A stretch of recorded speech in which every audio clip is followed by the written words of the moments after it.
क्या आपने कभी सोचा है कि मेरे इस मानवीय जीवन का क्या अस्तित्व है? मेरे लिए इस मानव जीवन जो कि ईश्वर की अनमोल देन है, उसका क्या महत्व है? क्या आपने कभी अपने आप को गहराइयों से जानने का, समझने का प्रयास किया है? मानवीय तौर पर कहा जाए तो हम इस जीवन को सिर्फ अपनी ज़रूरतों को पूरा करते करते व्यतीत कर देते हैं। एक मनुष्य के लिए उसकी ज़रूरत क्या है? रोटी, कपड़ा और मकान, यही नहीं पर यह असल सत्य है। हर मनुष्य का जन्म इस धरती पर एक विशेष कारण से होता है, जिसे हम धीरे धीरे समय के साथ समझते चले जाते हैं।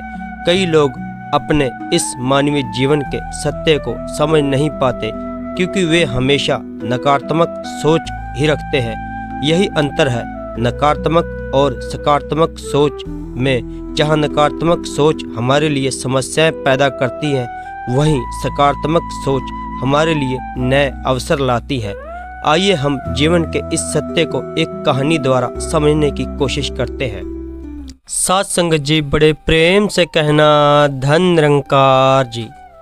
आप सतगुरु माता जी की कृपा से स्वस्थ होंगे और तंदुरुस्त होंगे। तो जो आज के विचार हैं वह प्रेरणादायक और जिनका एक मात्र उद्देश्य है आपके जीवन में आत्मिक सकारात्मक जीवन में आनंद हो। हमारे चैनल पर रोज शाम को 7 बजे वीडियो अपलोड होता है। आपसे विनती है आप चैनल को सब्सक्राइब करें और इन विचारों को अपने जीवन में ढालें। सत्संग जी, बड़े प्रेम से कहना धन निरंकार जी। एक समय की बात है, एक जंगल में सेब का एक बड़ा पेड़ था। एक बच्चा रोज उस पेड़ के पास खेलने आया करता था। वह कभी पेड़ की डाली से लटकता, कभी फल तोड़ता, कभी उछल कूद करता था। सेब का पेड़ भी उन बच्चों से काफी खुश रहता था। कई साल इस तरह बीत गए। अचानक एक दिन बच्चा कहीं चला गया और फिर लौट कर नहीं आया। पेड़ ने उसका काफी इंतजार किया पर वह नहीं आया। अब पेड़ उदास हो गया। काफी सालों बाद वह बच्चा फिर से पेड़ के पास आया, लेकिन अब वह बहुत बड़ा हो गया था। पेड़ उसे देखकर बहुत खुश हुआ, उसे अपने साथ खेलने के लिए कहा, पर बच्चा उदास होते हुए बोला, अब मैं बड़ा हो गया हूँ, अब मैं तुम्हारे साथ नहीं खेल सकता। मुझे अब खिलौने चाहिए, लेकिन मेरे पास खिलौने खरीदने के लिए पैसे नहीं हैं।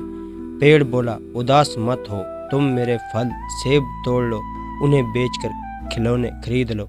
बच्चा खुशी खुशी फल तोड़कर ले गया, लेकिन वह फिर बहुत दिनों तक वापस नहीं आया। पेड़ बहुत दुखी हुआ। अचानक बहुत दिनों बाद बच्चा, जो अब जवान हो गया था, वापस आया। पेड़ बहुत खुश हुआ और उसने अपने साथ खेलने के लिए कहा, पर लड़के ने कहा, मैं तुम्हारे साथ नहीं खेल सकता।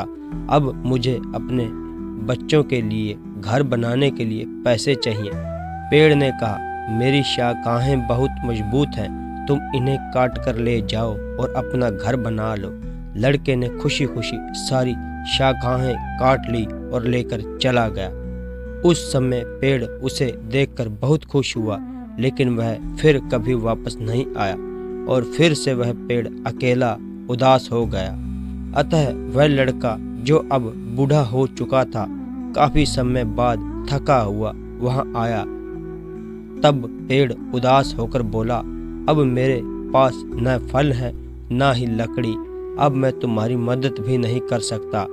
बूढ़े ने कहा, अब मुझे कोई सहायता नहीं चाहिए, बस एक जगह चाहिए जहां मैं बाकी की जिंदगी आराम से गुजार सकूं। पेड़ ने उसे अपनी जड़ों में पनाह दी और बूढ़ा हमेशा वही रहने लगा। कहानी की सीख, यह कहानी आज हम सब की भी है। मित्रों, इस पेड़ की तरह हमारे माता पिता भी होते हैं। जब हम छोटे होते हैं तो उनके साथ खेलते हुए बड़े हो जाते हैं और बड़े होकर उन्हें छोड़कर चले जाते हैं और तब वापस आते हैं जब हमें कोई ज़रूरत नहीं होती। धीरे धीरे ऐसे ही जीवन बीत जाता है। हमें पेड़ रूपी माता पिता की सेवा करनी चाहिए, ना कि सिर्फ उनका फ़ायदा उठाना चाहिए। तो सत्संग जी, जो ये कहानी है, इसे हमें काफ़ी सीखने को मिला। सत्संग जी दास के चैनल को सब्सक्राइब करें और ये जो सत्य का संदेश है इसे जन जन तक पहुंचाएं। सत्संग जी बड़े प्रेम से कहना, धन निरंकार जी।